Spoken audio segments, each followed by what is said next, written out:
Fala pessoal, tudo bem? Professor Pablo aqui. Pessoal, hoje o que a gente vai tratar é um colega, o Daniel e o Mauro, eles estão com algumas dificuldades, algumas questões, algumas dúvidas e sobre o projeto 3. E o que eu vou fazer agora é uma análise, tá? Não é uma análise extremamente aprofundada, porque cada dúvida, na realidade, que eles me perguntaram aqui, é um universo inteiro, né? Então faz parte da agregação de todo o conteúdo que eles tiveram ao longo desses períodos. Então, o que eu vou tentar fazer aqui é uma síntese e que serve para todos vocês. São orientações que vai desde do momento em que você define o cronograma até a conclusão desse projeto, que é o projeto 3, que na realidade os critérios dele são: você precisa de desenvolver uma aplicação que tenha um CRUD completo. O que é esse CRUD? É o Create, Reload, Update e Delete, ou seja, são as 4 operações básicas que nós temos para uma entidade que envolve o banco de dados. E mais, para o projeto 3, além do CRUD, a gente precisa de apresentar uma movimentação, que também é um CRUD, ou seja, uma operação de atualização, certo? Então, ou seja, vou pegar um exemplo. Você tem lá no seu banco de dados uma entidade chamada produto. Produto é uma quantidade. Então, você vai criar na sua aplicação uma interface que vai entrar produtos no estoque. Então, exemplo, você tem um produto X pincel e pincel tem 0 quantidades em estoque. Você precisa de fazer uma interface de entrada de produtos no estoque. O que significa isso? Suponhamos o seguinte: se você comprou de um fornecedor, esse fornecedor te vendeu 10 unidades, você vai dar a entrada dessas 10 unidades no estoque. O sistema precisa de ir lá na entidade do produto pincel, que atualmente tem a quantidade 0, e somar esses 10 itens que você acabou de comprar, colocar lá na entidade, mudar esse status, né? Pegar lá quantidade do produto, recebe quantidade do produto, mais essa quantidade nova, que atualmente vai atualizar para 10. Depois, no segundo movimento, é o movimento de saída. Então, você vai criar lá uma tela de venda, onde você vai selecionar o produto, vende 2. O que ele vai fazer? Atualmente tem 10 no estoque, ele vai lá, pega o estoque atual menos a quantidade de estoque, que vai para 8. Bacana? E se você conseguir fazer isso tudo muito bem, é muito legal você construir um relatório. Então, o que você vai fazer? Vai usar lá, se você estiver usando Java, né, você vai utilizar lá o Jasper Report para fazer um relatório. Ah, eu estou usando PHP. PHP tem um monte de ferramentas que geram os relatórios em PDF, né? Então, assim, independente da linguagem que você esteja utilizando, é muito importante você utilizar. Então, vamos lá fazer uma análise aqui do projeto dos nossos colegas e pedindo de cara já uma autorização do Daniel e do Mauro para que a gente coloque e poste essa análise na internet para os colegas ajudarem, tá? Eu quero deixar bem claro, isso aqui não é uma crítica, é uma análise e que eu quero ajudar tanto o Daniel quanto o Mauro, quanto o restante da galera, para que a gente tenha de maneira mais específica as dúvidas e que eu possa ajudá-los no decorrer da orientação aí da semana. Bacana? O sistema deles é o sistema de apoio estatístico e saúde corporativa para cooperativas médicas, tá? Por autoria do Daniel Soares da Silva e o Mauro Santos Vasconcelos. Pois bem, vamos lá. Bom, primeiro, com relação à formatação, eu não é o objeto do nosso tema e para isso eu sugiro fortemente que a gente busque o professor Saul, que é o cara desse negócio aqui, é o cara que entende dessas formatações como poucos, tá? Como poucos. Então nosso objetivo aqui não é essa formatação, mas de cara que a gente pode analisar que aqui a gente precisa de, geralmente quando eu sou orientador, o professor Saul, ele é o avaliador, junto com a professora Maria Rita, tá certo? Então já é importante você colocar aqui, né, professor orientador sou eu, tá certo aqui, e professor avaliador, professor especialista, Saul Matosinhos e professora mestra Maria Rita. E aí vai embora. Eu sugiro fortemente que coloque o nome completo de todos eles. E certo, tá? Pelo amor de Deus, certo. Bom, o resumo fala o seguinte, ó. A Cooperativa Médica, em parceria com a PhD Consult, criou o programa de saúde cooperativa para identificar dentro da carteira de pessoas jurídicas da empresa. Ó, isso aqui é uma informação relevante. Ó. Se é dentro da carteira de pessoas jurídicas, então basicamente o que a gente tem que fazer? A gente precisa entender se a gente vai cadastrar só pessoa jurídica. Não, pessoa física também entra. Então são detalhes que vai fazer toda a diferença, tá? Pessoa jurídica da empresa, quais os beneficiários que se apresentam uma utilização elevada e dessa forma tratá-los com atendimento personalizado através de nutricionistas, enfermeiras, psicólogos e médicos. O recurso deste atendimento será com a margem de solvência que a cooperativa deve reservar, conforme solicitação à ANS.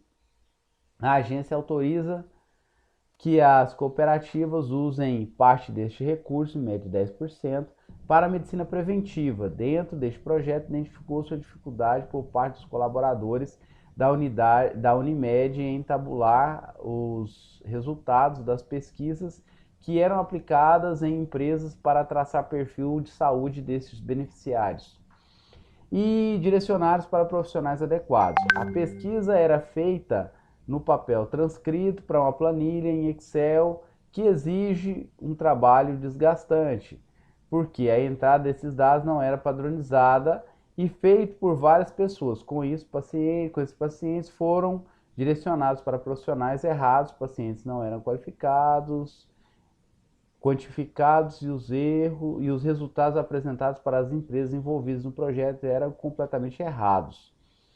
Bom, aqui nós temos um monte de detalhes aqui que a gente precisa de ater. Um resumo, geralmente, é uma estratificação do seu projeto. Na realidade, o resumo apresenta para o leitor tudo aquilo que vai ser utilizado. Aqui vocês falam, vocês afirmam aqui que a ANS tem regulamentações, que as empresas têm regulamentações. Se você afirma isso aqui, afirma categoricamente, você precisa de colocar isso no seu trabalho como um anexo. Lembrando que anexo é aquilo que é um documento externo que você trouxe para enriquecer e para embasar o seu trabalho. E o apêndice é aquele documento, aquele objeto que você criou, você saiu de vocês mesmos e colocaram lá. Então é importante. Se você fala que, ó, o recurso do atendimento com a margem de solvência e tal da cooperativa deve ser reservar conforme a solicitação da ANS. Qual é essa resolução da ANS que define isso? Está no seu trabalho? Não está? Então nós vamos analisar, tá? Bom, enfim, se eu entendi bem, a gente precisa estratificar, são pesquisas estratificadas, tá? Detalhe, essa tradução do resumo, que é o abstract, não pode ser uma tradução literal, não pode ser um Google. Então eu sugiro fortemente que vocês, se vocês não têm domínio de conhecimento, vocês contratem uma pessoa que eu faço aqui de maneira bem eficiente, tá?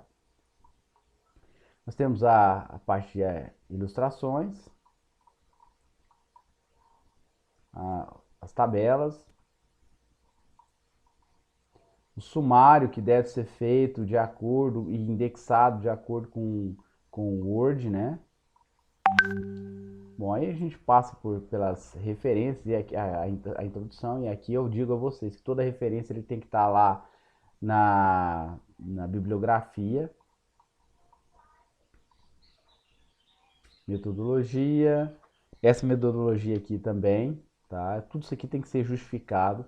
E aí a gente vai para a parte mais prática. Bom, primeiro, essa formatação em A3 aqui, ó, você precisa de ajustar aqui. Tá vendo aqui que tá quebrada a lateral esquerda?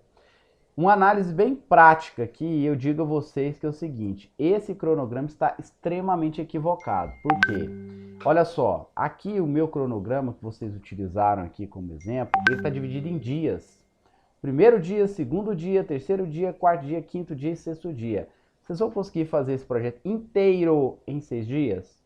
Não, não vão. Então o que a gente tem que colocar? a gente tem que colocar as datas e marca. Olha só, a gente está na fase de levantamento. Aqui do lado esquerdo você tem a fase, ó, levantamento, planejamento, desenvolvimento, encerramento. E aí a gente tem o acompanhamento e os marcos. Pessoal, isso aqui são as fases de vida do meu projeto.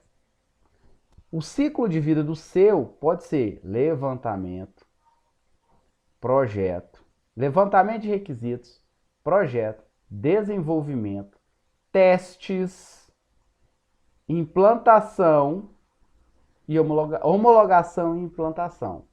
Dentro deles, cara, você tem uma tarefa para cada uma delas. Tá certo? Você aprendeu lá na gerência de projetos isso aqui. Ah, Pablo, não sei qual que é. Então você vai entrar em contato e eu vou te mandar um material desenvolvido pelo professor Saúde, gerência de projetos. Tá certo? E eu pude colaborar com ele junto com a professora Maria Rita. Então, assim, lá tá bem explicado como é que funciona isso aí. Porque gerência de projeto, pessoal, não é escopo. Nós usamos justamente para fazer isso, mas não é escopo do projeto 3. Então, assim, a gente é um universo inteiro, a gente vai procurar a ajuda deles também e vocês vão ter que correr atrás nesse caso, tá certo? Mas o que eu posso falar para vocês, o seu cronograma está extremamente equivocado, vocês não conseguiram fazer absolutamente nada. Com esse cronograma, você não tem ideia de quando é que você vai terminar. Então, é tarefa já apresentar o cronograma. Eu vou colocar lá no Moodle, vou dividir, hoje mesmo eu vou fazer isso, vou dividir lá no Moodle as atividades.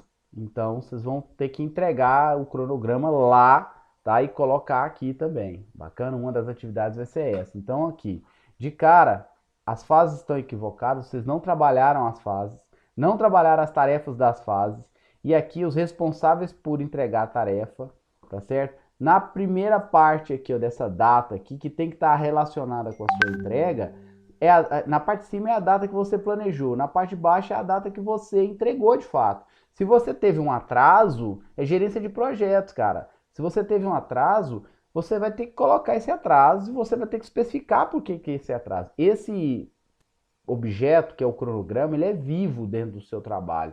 Ele só vai ser concluído no momento que você entregar lá e apresentar nas bancas. Inclusive, as datas das bancas tem que estar aqui no cronograma, tá certo? Eu quero uma fase que é a última fase, a última não, é a penúltima fase, tá? Que é a fase das bancas. Depois, nós vamos ter uma outra fase, que é a fase dos ajustes, e a outra que é a postagem final.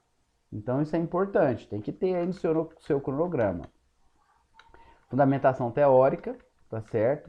O seu cronograma, cara, ele tem que estar extremamente relacionado com as atividades que você está atingindo, fazendo. Senão não há gerência, senão não há por que você vai colocar o cronograma.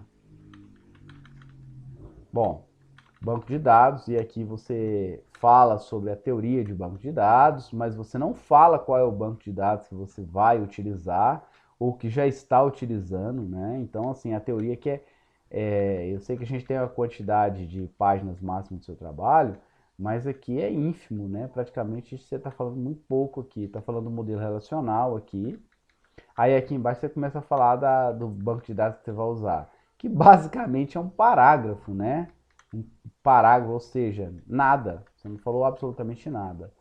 Mas enfim. Então vamos lá.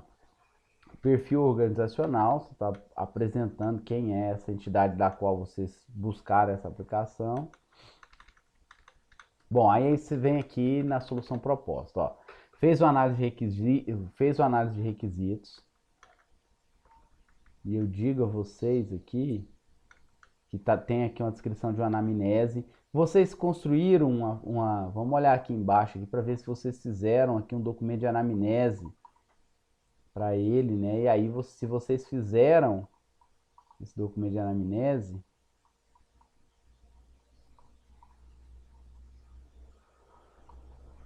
não tem. Sugiro que façam. Aqui no levantamento de requisitos vocês falaram, fizeram uma pequena anamnese, sugiro que vocês façam, né? Olha aqui. Aqui será interessante os dados que pudessem ser, enfim, é extremamente sugestivo que vocês o façam. A descrição do produto. Cara, se o seu produto tem um parágrafo de descrição, quer dizer que o seu produto não tem absolutamente nada, né?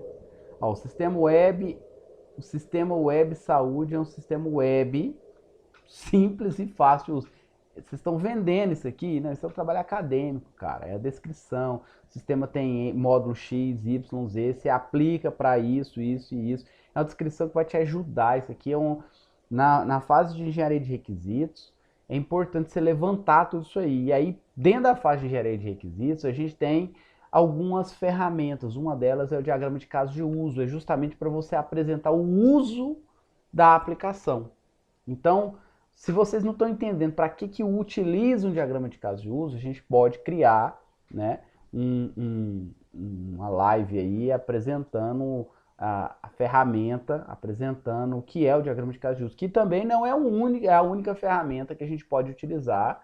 Ferramenta, quando eu falo, é a ferramenta da orientação objeto, né, da abstração para poder levantar esses requisitos do sistema. Então, lembra lá na primeira aula que nós tivemos, que eu mostrei como é que funciona isso, né? Então é importante que a gente tenha, tá certo? Aí a especificação dos requisitos do sistema também está muito superficial, então eu não consigo entender tamanha a profundidade e a complexidade. Então vocês têm que tomar muito cuidado na hora de mostrar isso. Quem lê esse trabalho, se não viu a aplicação, o seu trabalho não reflete aquilo que realmente ele precisa ter, né? Então a gente precisa de ter isso aí. Aí a gente vem aqui falando de requisitos funcionais. Dentro da aplicação a gente tem que ter requisitos funcionais, requisitos não funcionais e requisitos restritivos, né? Então requisito funcional é as funcionalidades da aplicação. Requisitos não funcionais, estruturas que ele precisa de ter, né, para poder rodar e assim por diante. E requisitos restritivos são os requisitos que, como você falou lá em cima, você tem lá uma normativa que fala que a ANS determinou que 10% seja utilizado. Então, assim, são restrições impostas à aplicação. Então, sugiro que coloque aqui. Aí você vem aqui e fala o seguinte, ó, RF1, cadastrar profissionais. Cadastrar profissionais de empresa que terão acesso ao sistema com níveis de permissão. Então, de cara, você já tem aqui, ó, você falou que tem que ter cadastro dos profissionais com níveis de restrição. Você tem um outro requisito funcional derivado do RF1. Vamos ver se que é o cadastro de níveis de permissão. Vamos ver se você tem isso aqui. Aí vem RF2, relatório de profissionais cadastrados. Exportação de dados, exigir gráfico, soma. Cara, na sua aplicação inteira você tem 5 requisitos funcionais. Eu acho que você tem que revisar isso aqui. Tá muito superficial, né? Requisitos não funcionais. Aí aqui a gente tem os requisitos não funcionais. E aí a gente tem aqui 3 requisitos não funcionais. Portabilidade, tecnologia e portabilidade e outra portabilidade. Então, quer dizer, a gente tem que revisar isso aqui também, né? Não vai repetir os requisitos lá, não. Aí a gente vem para o diagrama de caso de uso. Já que a gente fez uma análise muito superficial lá, eu acho que você ainda não tem fundamento nenhum para construir esse cara aqui. Então, vamos lá, vamos partir aqui. Basicamente, a gente tem alguns elementos aqui. O diagrama de caso de uso, ele tem o ator, que é a parte que vai interagir com a aplicação, o caso de uso, tá certo? E os acionamentos e as ligações, né? Então aqui eu tenho o ator colaborador, ele aciona o listar funcionário, né? Listar funcionário está relacionado com o RF, quer ver? Então, relatório de profissionais cadastrados, é isso? Então eu tenho que entender. Geralmente a gente coloca assim, ó, o requisito funcional com um nome bem parecido no caso de uso que atende ele. E aqui a seta de acionamento é da direção do colaborador para o acionamento de caso de uso. Eu sugiro que o caso de uso ele apresenta uma ação da aplicação e o nome dele ele tem que expressar essa ação. Então, listar funcionário de que forma? Né? Então ele tem que dar esse entendimento. A seta ela é direcional. Quem aciona é o colaborador, aciona o caso de uso. Sugiro também que o caso de uso tenha um índice. Então lá, número 1, listar funcionário ou listar profissional. Aqui você fala aqui no RF1 o seguinte, cadastrar profissionais. Se é cadastrar profissionais, Você colocaria aqui, aqui nós não temos nenhum caso de uso chamado cadastrar profissionais. Não tem, né? Bom, então você vai ter que refatorar esse cara. Aí eu já mostrei para você a relação dos requisitos funcionais em relação ao caso de uso, porque o caso de uso mostra o uso da aplicação. Aí aqui basicamente eu posso entender o seguinte, ó, nós temos dois atores, cada ator, o colaborador aciona listar funcionário, manter questionário, e ele aciona, e eu tenho que entender essa relação aqui, quem é quem aqui, se existe uma herança ou não. O negociador é colaborador, o colaborador é negociador, então a gente não entende essa relação aqui, a gente não sabe quem é. Mas fato que o colaborador aciona o negociador e o negociador aciona o colaborador, o que que é isso? Né? Um acionamento aqui que a gente não entende o que é. Mas de cara, o colaborador ele aciona dois casos de uso e aciona também o negociador. Não sei como, mas ele deve acionar de alguma forma aqui. Mas provavelmente seria um caso de uso que mandasse uma mensagem, alguma coisa assim. E aí, esses caras, depois, nós temos aqui, ao manter questionário, obrigatoriamente ele vai emitir um diagnóstico. Manter questionário é o quê? Quais operações? Então você tem que entender o nível de abstração que a gente vai entender aqui. Outra coisa, um caso de uso, ele sempre utiliza um estereótipo aqui para acionar outro caso de uso. Exemplo, manter questionário, obrigatoriamente eu tenho que emitir o diagnóstico de intervenções, porque aqui é um include. Se fosse um extend, que é o caso atualizar o questionário, ele pode ou não manter um questionário. Agora, essa relação sem estereótipo de caso de uso para caso de uso não é utilizada, tá? Então isso aqui está equivocado. Vamos ver se tem mais alguma coisa aqui. Mais uma vez, a questão de formatação, a gente tem que colocar lá em A3, formatadinho, bonitinho, esses diagramas para a gente conseguir ver. O caso de uso não precisa de ser um caso de uso único dentro do seu projeto. Ele pode ter níveis de abstração. Então, lá, caso de uso de nível 0, é uma visão mais macro. Quando eu for criando pacotes e abrindo esses casos de uso, eu vou tendo visões mais específicas desse cara. Então, é importante a gente ter essa percepção.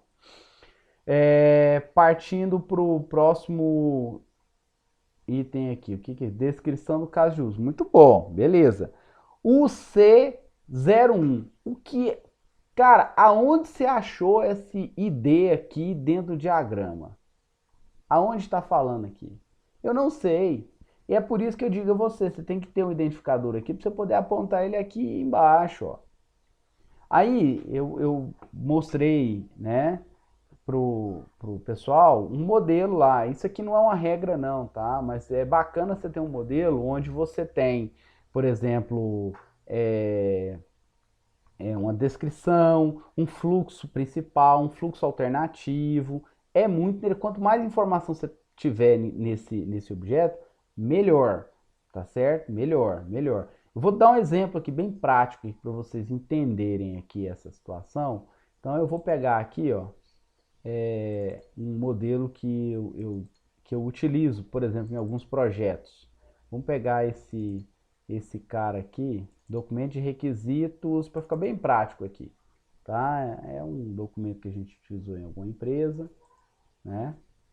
Só para vocês verem. Então aqui a gente tem aqui, ó, fonte de informações, a descrição dessa fonte. Aí eu tenho um diagrama de caso de uso aqui, ó. Tá vendo que o nível de abstração dele tá bem alto? Olha lá, ó. Departamento financeiro, manter grupos, manter subgrupos, manter plano de contas, manter fornecedores, e aí vai embora, certo? Aí, eu venho aqui e coloco a descrição do ator primeiro, que é esse cara aqui, e esse cara aqui, ó, departamento financeiro, que eu falo departamento financeiro, a descrição dele, quais são os casos de uso que ele está envolvido, quais são os fluxos principais ou ações principais que ele tem, tá certo? O outro ator está aqui também. Aí eu venho a descrição do caso de uso. Ó, número 1, caso de uso 1. Aí eu venho aqui e eu sei que o caso de uso 1 é manter grupos. Olha lá. Olha lá. Então eu tenho a descrição dele, tem o ator, os atores que ele está envolvido e qual o cenário principal dele. Cara, olha só o tanto que ficou resumido isso aqui, eu já sei o que que é. Aí eu falo, pô, manter significa o quê? Método de inserir, deletar, update e select. Aí eu tenho um asterisco aqui, ó. Asterisco aqui, ó, certo? No delete, ó. Deve-se observar a aplicação deste método ou funcionalidade. Então, assim, é muito prático, cara, você fazer isso. que você tem uma percepção muito melhor desse cara, tá certo? Então, é importante, muito legal, muito importante aqui. Então, aí você consegue ir amarrando as coisas.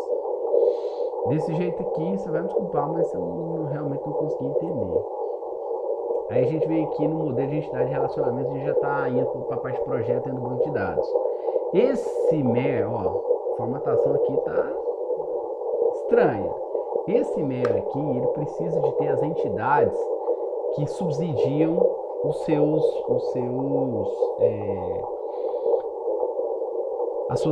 requisitos funcionais. Por exemplo, lá nos requisitos funcionais, eu não falei nada de colaborador, não falei nada de consulta, não falei nada de beneficiário. Cara, se eu estou falando isso tudo aqui, por que não está lá resposta, opção de resposta, consulta? Sua aplicação é só isso. Tá vendo? Olha lá. Relação, eu tenho um colaborador, realiza N consultas. Uma consulta pode ter apenas um colaborador. O beneficiário pode ter N consultas. Uma consulta pode ter apenas um beneficiário. Né? O questionário, ele tem só o ID e a questão. Pode ter, numa consulta eu posso ter N questionários. E aí a gente precisa de perceber isso aqui. Modelo físico do banco. Esse cara aqui, ele tem que refletir esse cara aqui. Você modelou aqui, inclusive você tem as cardinalidades todas aqui, né? Ou ele é 1 para 1 ou é 1 para N, os relacionamentos aqui sempre. Então tem uma regra própria para isso aqui. Aí aqui a gente tem, ó, colaborador, consulta, beneficiário. Então vou ver aqui. Tem que ter aqui, colaborador, consulta, beneficiário. Eu tenho questionário, pergunta, vamos lá, questionário, pergunta, opção de resposta e resposta. Opção de resposta. O que é essa opção de resposta? O que é essa resposta? Qual é a relação disso aqui, cara? Né? Então, assim, eu percebo que realmente tem as entidades aqui que foram derivadas, né? Só que a gente precisa entender a semântica desse cara aqui. Bom, o diagrama de classe, ele reflete, porque o diagrama de classe nós temos várias perspectivas. Dentro da nossa aplicação, se a gente utilizar o padrão de projetos, a gente percebe o seguinte, que a gente tem o design pattern lá, que é o MVC, que a gente tem modelo, view e controller, minimamente. Quais são as classes de modelo? Tem que estar aqui. Classe de modelo tem o que? Construtor, método get e set para cada atributo. Cadê o método get set cada atributo aqui? Vamos pegar beneficiário, tá vendo aqui, ó? Tem 1, 2, 3, 4, 5, 6, 7, 8, 9, 10, 11, 12, 13, 14. Vamos aqui na classe beneficiária aqui. 1, 2, 3, 4, 5, 6, 7, 8, 9, 10. Aí detalhe, ó. Esse modelo aqui não está em terceira forma normal, ele não está normalizado. Sugiro que você pegue, coloque todo o seu modelo que você modelou aqui em cima, ó, em primeira, segunda e terceira forma normal. Não está normalizado. Isso aqui gera um problema seríssimo depois na aplicação lá em cima. Que vai gerar aqui. Aqui eu tenho uma herança, uma pessoa. O mediador é uma pessoa, o beneficiário também é uma pessoa. E aí a pessoa tem sexo e nome.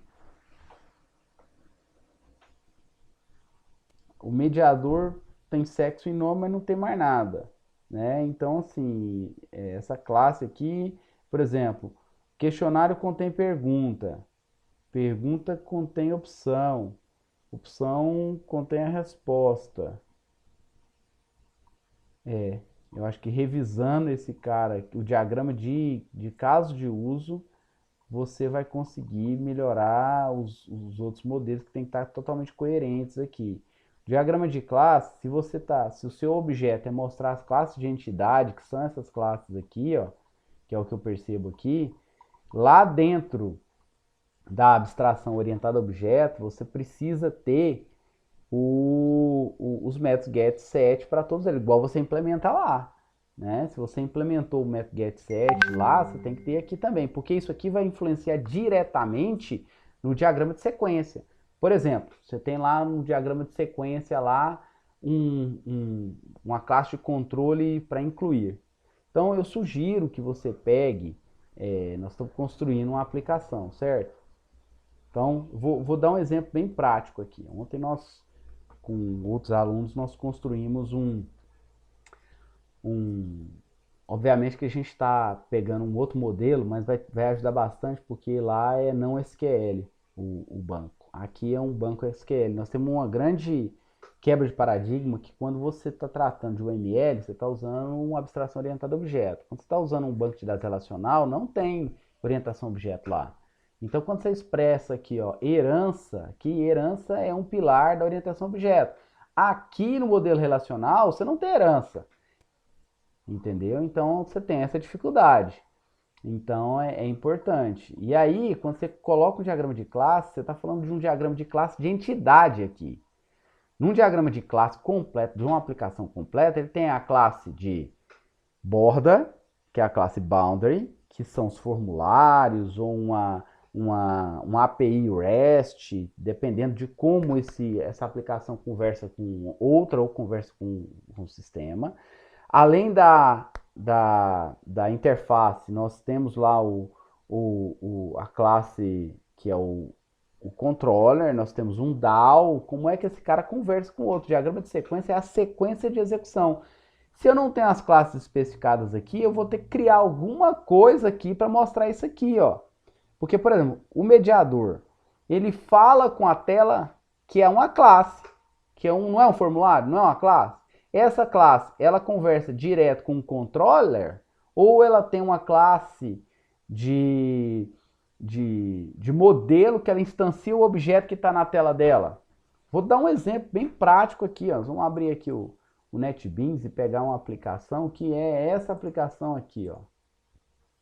Vou cancelar esse cara aqui, mas essa aplicação... Cadê?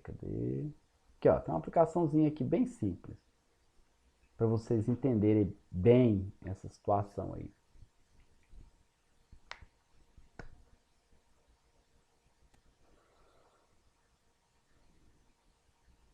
Quando tá abrindo aqui, vamos continuar lá uma análise aqui. Então, esses caras aqui são a linha de execução que acontece dentro da aplicação. O ator tal fala com a tela tal, que instancia o objeto tal, que esse objeto retorna uma outra informação para cá, esse cara trata isso, vai aqui, volta, vai aqui, volta. Então, assim, é a sequência lógica de execução. Se você não tem isso tratado aqui e, por consequência, nos outros objetos, você não vai conseguir. Por exemplo, quando você fala de uma tabela aqui que está dentro do banco de dados, ela tem que ser um objeto que vai conversar aqui. Né? Então, olha só, eu tenho a interface, classe de borda. Eu sou o ator. Eu vou lá e clico no botão novo. O botão novo dispara métodos para limpar isso aqui e habilitar para mim. Eu digito Mauro, aqui, celular 24 e clico no botão incluir. Eu estou fazendo uma execução. Eu tenho um diagrama de classe para o novo e tenho um diagrama de classe para incluir. Aí ele foi lá no banco de dados e trouxe para mim essa informação. Beleza? Então, por exemplo, para cada funcionalidade eu tenho um diagrama de classe diferente, que tem ações diferentes, que pode ter classes idênticas. Entenderam, cara? É muito importante. O dicionário de dados ele está associado com o modelo físico, né? Colocando as constraints, as restrições do banco, formato de dados. Essa tabela não está no formato que a instituição tem lá no padrão do projeto, tá? Lá no modelo do projeto. Então ela está fora. Definição de estrutura também está fora. E agora, cara, a gente não tem mais prototipação. Nós temos a aplicação em si. Então, se vocês utilizam, ficou bonito e tal, vocês provavelmente devem ter utilizado lá um Bootstrap da vida, né? Vocês estão fazendo em PHP, bacana, beleza. Só que eu quero a prototipação do restante das telas. E fizeram as considerações finais aqui, que vocês vão ter que refazer elas todas. Então, cara, ó, outra coisa, meu amigo, pelo amor de Deus, é uma coisa que a gente tem problema demais, que é as referências bibliográficas. A instituição, ela fez um investimento milionário numa biblioteca virtual, que tem, cara, títulos ótimos agora. Graças a Deus eu posso dizer isso, que a instituição fez um investimento, eu olhei, espetacular. Então, vá na biblioteca virtual, use as referências lá. Olha só, você utilizar uma referência de 2013, mesmo sendo metodologia de trabalho científico, a BNT evoluiu isso de 2013 para 2020, são 7 anos, tá certo? Então eu acho que é importante você avaliar isso. Agora, quando você traz isso para uma realidade de software, rapaz, pelo amor de Deus, olha só, dá um exemplo. 2011, cara, pelo amor de Deus, estamos em 2020, são 9 anos de diferença. O MySQL está 8.0.19. Então, quer dizer, você não está usando o 8, você está usando 5.7. Então, vai lá no site da Oracle e coloca lá a referência, pega o guia de referência da versão que você está usando. Ninguém usa isso aqui mais. A resolução da ANS é de 2009 ainda. Se é essa resolução que está ativa, tem que tomar muito cuidado. Tem que estar ativa, beleza. Mas você tem que colocar o formato certo. Tem que ter data e hora, né? Então lá no padrão de projetos nosso, ele tem essa referência. Bacana? O que eu quero te mostrar agora é esse cara aqui, ó. Aquela aplicação lá é essa aplicação que a gente vai abrir aqui, ó. Vou abrir ela aqui só para vocês entenderem a relação que tem de item a item. Deixa eu só checar aqui.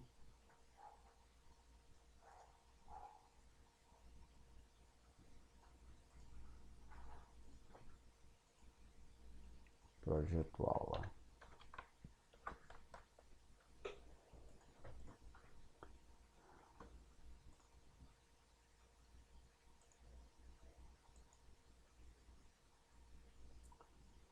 Projeto aula. Tem pouca coisa aqui. Projeto aula. Esse cara aqui que nós vamos abrir. E eu quero te mostrar só a inter-relação que tem desses caras aqui. Olha lá. Aqui eu tenho lá, olha só, todos as minhas camadas. Aí eu vou pegar a camada de visão, que é aquele formuláriozinho que a gente viu lá.